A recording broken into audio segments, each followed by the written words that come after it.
In this video, we're going to learn how to convert from a complex number, x plus iy, into polar form, and we're also going to see where that polar form comes from. Just want to quickly say that this is a snippet of my lesson, so if you want full access, answer keys, notes, the full lesson, homework assignments, all that fun stuff, you can skip to the end. I'll talk about that a little bit more, or you can look in the description. I left a link to my website. Okay, so before we actually get started, you can skip ahead. I did timestamp this video. I just felt it was extremely important to make these important connections because a lot of people miss them, quite frankly. So if we take a look at the rectangular plane here, right? So there's two types of planes in the rectangular world. The real plane, which we all know and love and are so used to, and the complex plane, which involves imaginary numbers, throws everybody off once you introduce that. So really quickly, in the real plane, right, we have a circle, and the radius of the circle, which we call r, if we look on the complex plane, right, if we compare those right triangles, notice it's the exact same number, right, totally not drawn to scale here, but it's the exact same length or distance, right, r and the absolute value of z. Now, what is the absolute value of z? Depending on what class you take, it's the modulus, or if you're if you're talking about vectors, it's called the magnitude. But nonetheless, right, so it's extremely important that those are the exact same number. Now, what is the formula and where does it come from? It doesn't really matter which right triangle we look at, right? But it all looks something like this. So what is this missing side length here? Well, since we are in right triangle land, we can absolutely use Pythagorean theorem, right? So if you use the Pythagorean theorem, x squared plus y squared is equal to the hypotenuse squared, and then take the square root, then that's the square root of x squared plus y squared. And just keep in mind, right, we're going to reject the negative because distance, we only care about the positive values. So it's the positive square root of x squared plus y squared. That's a very important formula. You do need to know that. And that does come from the Pythagorean theorem. So that's point number one. So this is super important. We're going to use this to derive polar form. And where does this come from? Well, since we are working with right triangles, SOHCAHTOA is definitely something that we want to use. Writing and talking is not really easy. Okay, SOHCAHTOA. So let's say I want to use the sign ratio. Well, first of all, let's actually label, right? So if theta is over here, the opposite side, let's say O for opposite. So opposite is the y. Adjacent side, A for adjacent, is going to be the x, and H for hypotenuse, that's going to be r. So the sign ratio, so sine of theta, is going to be opposite, which is y, divided by the hypotenuse, which is r. And we have amazing algebra 1 skills that we can multiply both sides by r to get rid of the fraction, and voila, y is equal to r times sine of theta. So let's now use the cosine ratio. If we do that, right, so cosine in respect to theta is going to be adjacent, which is x, divided by hypotenuse, which is r. And same thing, if we multiply both sides by r, the r's cancel out, and we get x is equal to r times cosine of theta, right? So that's just by using SOHCAHTOA. And last but not least, the third important thing is calculating theta. Okay, so I am going to talk about in other quadrants, but since I did in this case, this is obviously a quadrant 1 coordinate, right? So I just want to point that out because it does depend on what quadrant, and I'll talk about that in a second. But so how would we calculate theta? You would use the arctan. And just a reminder, arctan is the same thing as the inverse tan, right? And so remember from the unit circle, the y value of the coordinate relates to sine, x value of the coordinate relates to cosine. So what would be tangent? It would be the y value of the ordered pair divided by the x value. So in order to calculate theta for either of these, right, you're going to do that division and then the inverse tan of that. So my whole point is The real plane in calculating theta is going to be the same formula as for the complex plane. Now, I did create a whole separate video of where the formulas come from. So I will leave that link in the description below if you're curious or if you just want to jog your memory of why that's true. Already talked about that. Okay, so in order to convert from a complex number to polar form, we'll need this information, right? The fact that x is equal to r times cosine of theta and y is equal to r times sine of theta. So all we have to do is just make a simple substitution into that general complex number. That's it. So instead of x, I'm going to write r times cosine of theta. Plus, instead of y, I'm going to write r times sine of theta. Now, I know actually I did write the times I, right? So technically I would go on the right side. Just to make things easier, I'm just going to multiply by I first, right? The commutative property of multiplication, I could totally do that. It's just going to make life a little bit easier. So both terms have an R in it, so that's the GCF. So if I pull that out of each term, that's where we get, right? R times cosine of theta is R cosine theta plus, I would have to write I times sine of theta here, right? So when we multiply that times R, we get back that second term. And voila, this is where polar form comes from. So I'll actually do a separate video of converting from a polar number to a complex number. If you're interested, you could just write a little comment if you are interested in me doing that. Okay, so this is what we just talked about. So the rectangular versus the polar form, you can pause this video if you want to write it so neatly, just like this. Okay, so this is super important. And again, if you're curious of where this comes from, I did do a separate video. I'll leave that in the description. Okay, so when you have quadrants 1 and 4, right, in the complex plane, it's going to be the same as in the real plane in terms of just doing the inverse tan, right, of the y value divided by the x value. So only if you have a quadrant 1 or a quadrant 4 rectangular coordinate, you would use this formula. Quadrants 2 and 3 is the same thing except that little extra step. So you're going to do inverse tan. You're going to take the y value divided by the x value and then do the inverse tan. That extra step is you have to add pi radians, or if you're in degree world, add 180 degrees, right? So here it is. Write it down. This is super important. This is your formula for theta. And we did talk about already, just so I have this all on the same slide, your R would be the square root of x squared plus y squared, right? So that came from the Pythagorean theorem. Okay. So this first example, right? So z, or the complex number, is 8 plus 2i. What quadrant is this in? So actually I did in step number 1, I said plot the coordinate, and that's just helpful. I would always recommend you doing that on the side to know what quadrant you're in, because that is going to depend on, that's going to determine which theta formula you're going to use. So 8 is going to be the x value, and y, and 2 is going to be the value of y. So 8, 2 would be your ordered pair. So that's somewhere over here. Okay, so we are in quadrant 1. And because we're in quadrant 1, that means that our theta formula is simply the inverse tan of the y value, which is 2, divided by the x value, which is 8.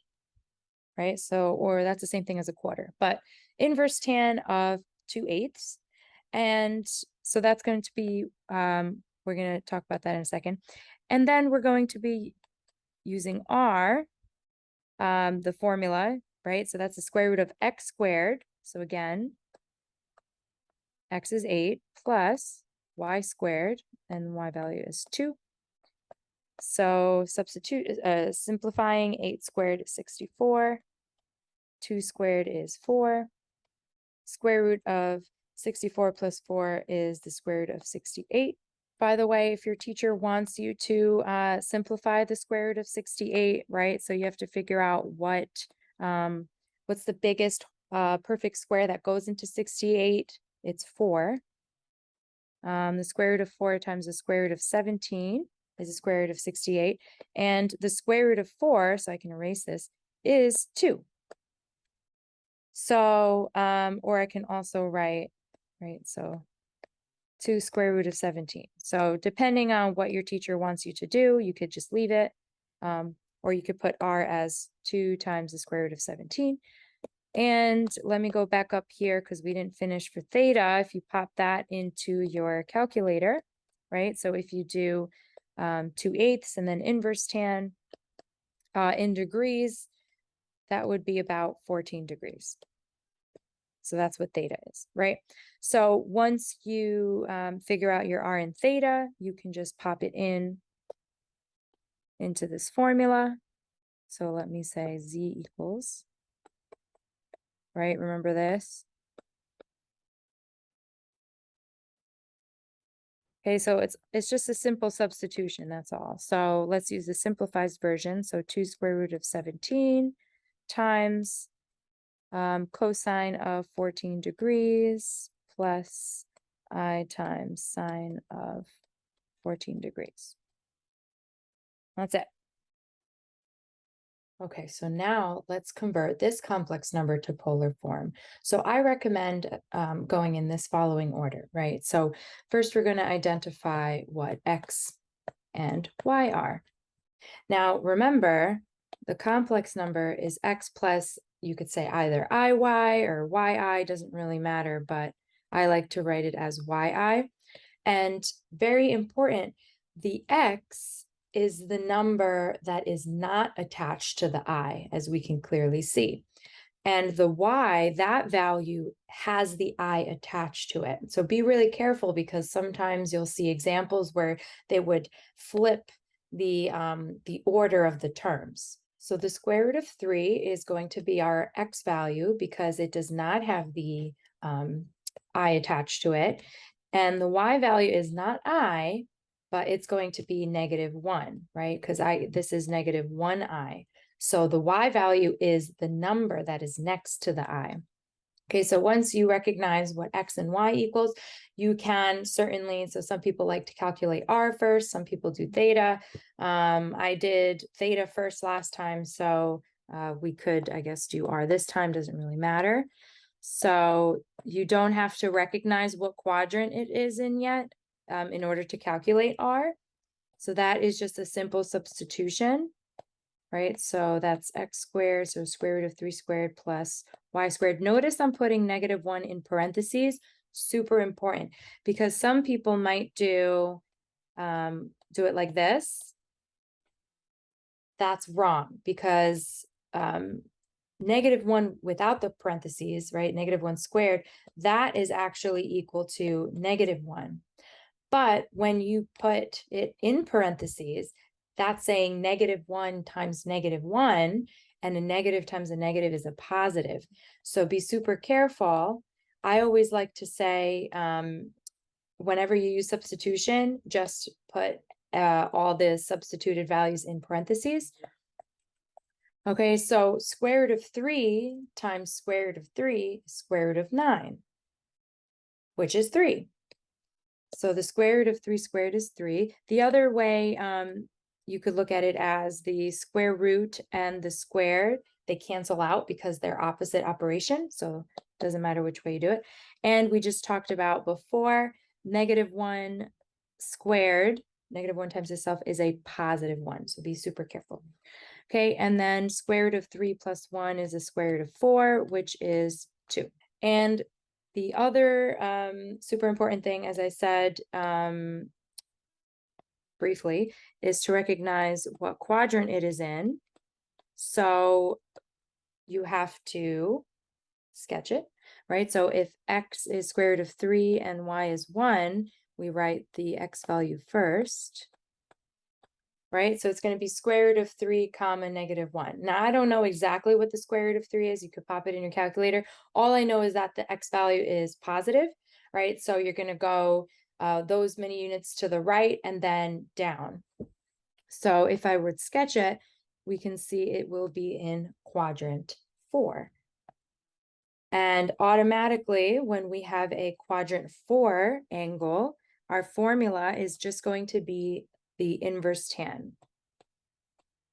So the inverse tan of, so it's going to be the y value, which is -1, divided by the x value, which is square root of 3. So let's say option number 1, your teacher allows you to use a calculator.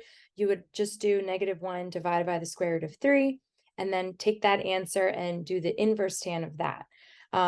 If I was your teacher, I would not allow students to use the calculator because this is a problem where you could use the unit circle. So we've been reviewing that when you involve tangent, you're going to do the y value of the ordered pair divided by the x value of the ordered pair. Well, it's not going to be over here at 7 pi over 4 because negative square root of 2 over 2 divided by positive square root of 2 over 2, right? So that's anything divided by itself is 1. So when I do this, this value would be -1. We can't do that, right? So it would have to be -1 divided by square root of 3. So we already know, as I said before, it can't be this guy here. So the other option is either where we have the x value is square root of 3 over 2. So if we did that on the side, right? So the y value is -1/2. And here's the x value. Versus the other way, right? So this would be the y value is now negative square root of 3 over 2 divided by the x value is 1/2. So which one of these is going to give me -1 divided by square root of 3? Well, I forget all the time. So on the side, you can do some work, right? So keep change flip. So I'm going to keep the top, change it to a multiplication problem, and flip the denominator.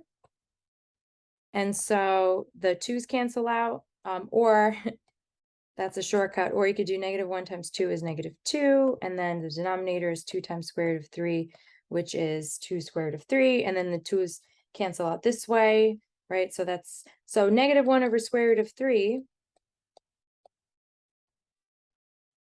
is what we want, right? So actually, we don't even have to test the other one, right? So this is our winner, right? That's the one we just did.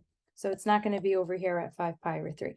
And so technically speaking, right, so we were doing this, the inverse tan of -1 over square root of 3, that we found that angle was at 11 pi over 6. Now, technically speaking, when we do inverse tans, I did create another video of this because of the range restriction of inverse functions. I'll leave that link in the description if you want to take a look at that video. Technically, our answer should be negative pi over 6, right? This coterminal angle. So if we subtract 2 pi radians, 11 pi over 6, 11 pi over 6 minus 2 pi radians, we get negative pi over 6. So that's technically the answer, like if you were doing evaluation of inverse trig functions.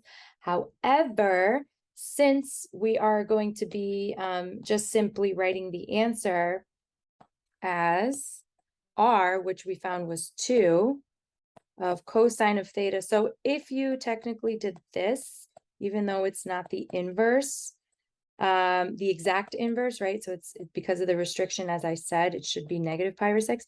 But this is also correct. And the reason is because of the coterminal angle situation. There's infinite answers here. So if I take 11 pi over 6, believe it or not, I could add 2 pi radians all day or subtract 2 pi radians all day. They would all be saying the same thing.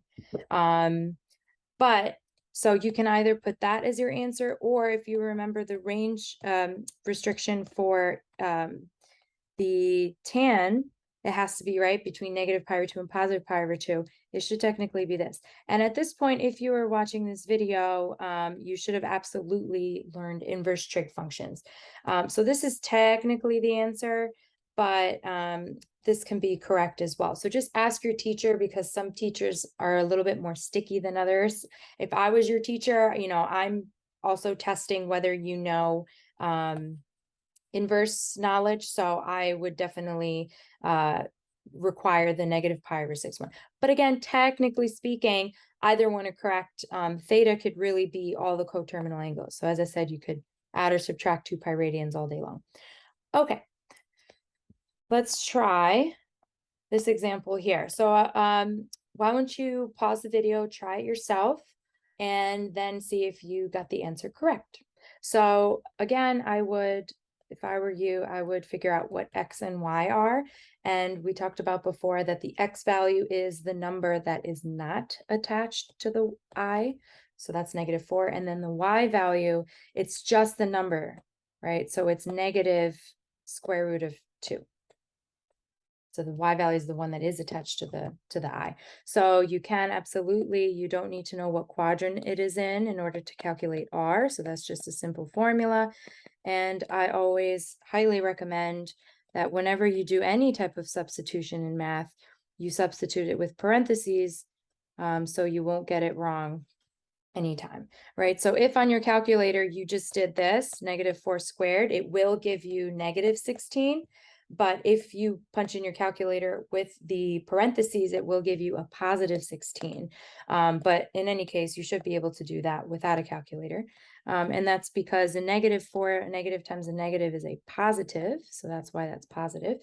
Plus, again, a negative times a negative. So we should get a positive answer here. So square root of 2 times square root of 2 is square root of 4. And then square root of 4 is 2. Or a shortcut is, because we have opposite operations here, those cancel and we do get left with 2. So 16 plus 2 is 18. So if your teacher does require you to simplify, I always recommend when you do that factor tree, you leave the factors in the square roots, because that tells you which one is going to break out. So square root of 9 is the one that I'm going to erase, because that is our perfect square. Square root of 9 is 3. So R is 3 radical 2. Okay, now theta, it does require us to know what quadrant we are in. So we write ordered pair as x comma y. So that's -4 comma negative square root of 2. And again, I don't care about what square root of 2 is. You can pop it in your calculator if you want, but we can see that we're going to be in quadrant 3, right? So it would be somewhere down here. Okay, so the fact that we are in quadrant 3 tells us what formula. So I'm just going to abbreviate here. So quadrant 3. So remember, quadrants 2 and 3, it's going to be the inverse tan. That extra step, though, is you have to add pi radians if you're in radian world, or if your directions are in degrees, add 180 degrees. Since this one, let's maybe try in degrees. If the directions were to do it in degrees. So let's do this, right? So the y value was negative square root of 2. And the y value was -4 plus 180 degrees. So you would do negative square root of 2 divided by -4. And then that answer, you would take the inverse tan of that. And then you take that answer and you'd add 180 degrees. So you should end up with 199.5 degrees approximately, right? So that's what theta is. So last but not least, we're going to put it all together. So z is equal to r, which we got 3 square root of 2 times cosine of theta, which was 199.5 degrees, plus I times sine of theta, which was again 199.5 degrees. Last but not least, again, press pause, try it out, and then you could see if you got it correctly. So let's keep this one in degrees as well. X is going to be -3. Y is going to be a +1. So R is equal to the square root of -3 squared plus 1 squared. -3 times -3 gives us +9, plus 1 times 1 is 1. Square root of 9 plus 1 is square root of 10. So that's our r. And now figure out what quadrant we are in, right? So that's -3, 1. That is a quadrant 2 angle. Quadrant 2. Okay, so because it's a quadrant 2 angle, similarly to the quadrant 3, it's going to be the inverse tan plus 180 degrees. So inverse tan of the y value, which is 1 divided by the x value, and then plus 180 degrees. Okay, so again, you would do 1 divided by -3 on your calculator, then you would do inverse tan of that, and then you take that answer and you'd add 180 degrees, and you should get about 161.6 degrees. So last but not least, putting it all together, it would be the square root of 10 times the quantity of cosine of 161.6 degrees plus I times sine 161.6 degrees. So if you're a student or a teacher and you want access to my full lesson, 2 worksheets, step-by-step answer keys, scaffolded notes, here are 40 pages in my zip file. You can get access to everything. I talk about also how to convert from polar form to rectangular complex form, plotting polar points, all that fun stuff. Make sure to subscribe to my channel so you don't miss out on future videos, and make sure to also leave a comment to let me know what you thought or if you want me to create any other future videos.